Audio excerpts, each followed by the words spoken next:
And in between us, we have some of the gentlemen who've worked on the game Mulaka. Yes. Got it. Okay, I'm saying it right. Mulaka. This game looks incredible, but first I want you guys just go down the line, tell me who you are, what you do for the game. Perfect. Okay. So I'm Guillermo Vizcaino. I'm a programmer and writer for the game. You want to go for it? I'm Adolfo Aguirre. I'm the PR publishing QA guy on the team. We're excited to be here. Right? And I'm also Adolfo, Adolfo Rico. I am the lead programmer of the game. Fantastic. So you've brought some live gameplay with us to see it all set up, so feel free to pull that up whenever. But right off the bat, this game is really special because it tells a story that isn't told very often in games. So do you guys want to offer us like a little insight into what you're telling here? Absolutely, yeah. I mean, what we want to do with the game was there's this amazing culture that we've got on the northern part of Mexico called the Tarahumara. So these guys have like the craziest myths and the craziest legends, and you know, once you get to meet them, like once you get to know them, really know them, it's just so hard not to start thinking of this grand scenarios and these grand set pieces, because their legends are that good. And so we actually did it. We say, well, what better way to show that story than with a video game? And so we started working on it for like 2 years ago, and it's now almost out, and it's panning out really great. Everything in the game, absolutely everything, it's based off actual myths and actual legend, like every enemy, every location, every interaction. And it's just like, you know, it's our way of paying homage and paying like our respect. Oh, wow. We lean pretty heavily on actual anthropologists and going to the settlements and actually talking to the people and extracting as many lore as we could. And from that, building the most like cohesive story, linking those like individual myths together. And that's pretty much what the game does and what the game wants to achieve. Well, as the writer, can you tell us a little bit about this main character that we just met here? Okay, so the main character, Not the frog, not that the one. guy. I'll take that away. The main character is Mulaka, and he is a shape-shifting shaman of this tribe. And what's special about him is that he is very much in touch with the spiritual world. So he's able to actually communicate with the gods and the demigods, and the overworld, the underworld, all of that. And that's important because in this world, you know, the higher gods, which are the god moon, the god sun, the gods of the twilight, they want to destroy the earth. They've seen how the world has changed. They don't like what they see. They think it's corrupted. They think it's just not what they envisioned. And so they've decided to actually restart everything, just wipe everything clean and start over from scratch. And you're obviously not really happy with that. Yeah, no, that doesn't sound good for me. Not at all. So your mission in the game is to actually get to them and convince them otherwise. Tell them that, you know, there's still a chance, there's still some hope left. And to do that, you actually want the help of the demigods. And that is why in the game you can actually turn into different animals. You get to the demigods and they'll allow you to actually take their physical form. So at this point, you already have met the first demigod. His name is Elawi. He is the ivory-billed royal woodpecker. And that's why you can actually turn into a bird and fly around. And, you know, there's other transformations in the game, like the bear, the puma. Like every one of these guys are very important to the culture, and they have their own meaning and they have their own mechanics in game. And that's pretty much the gist of it. So I see there's a large assortment of different attacks and skills that you were doing, like throwing your spear. You have a combo system, it looks like.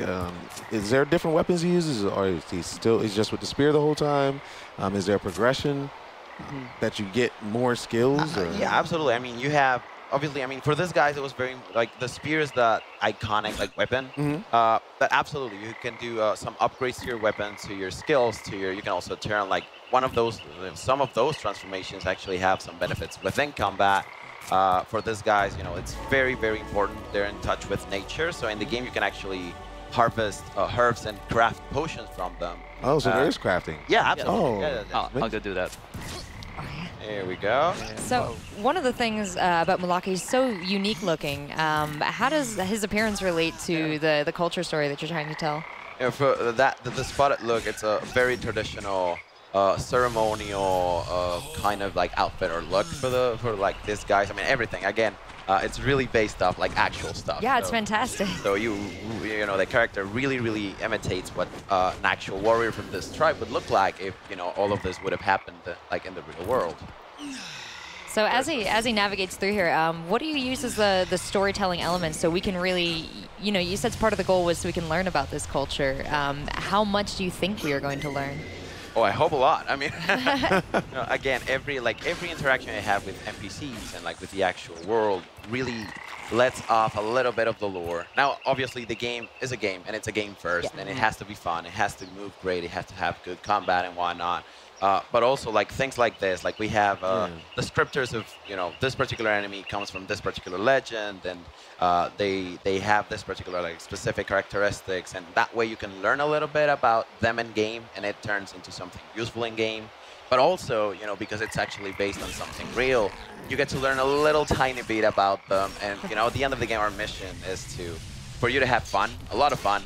But also, even if just a tiny bit, we want you to learn about these guys and what's the background behind their great culture. Well, so many times growing up, I just when I see something in a piece of culture that I love, I go on to research it. Like this can ignite such a spark. It's so interesting, and these characters so compelling. We hope so. Yeah. We really do hope so. It is very important for us to not just the educational deck, because Mulaka is not an educational game. Yeah. It's a fun, cool, action intense game before that just has the added value of being based on a real mythology and a real lore that really nobody knows about.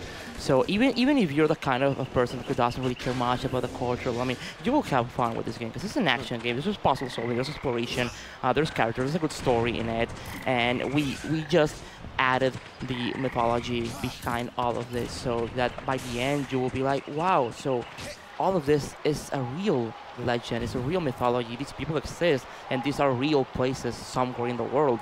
This is cool. Yeah, lately there's a lot of games out that are trying to go that route. I'm so happy that you guys are doing this because there's a constant want for knowledge when I'm playing these games, asking these questions and stuff. So I think it's a very good idea, and I obviously want to see more. So. And it looks, as you said, the gameplay too, very satisfying. Right. The jumping, the movement, the battle system, it feels very tactile, and I really just love the whole package of this, like how the art and how these characters, these polygons interact with the fighting. I'm very excited to see this game. I'm really grateful you guys did bring this to the stage. It does get very intense later on in the game.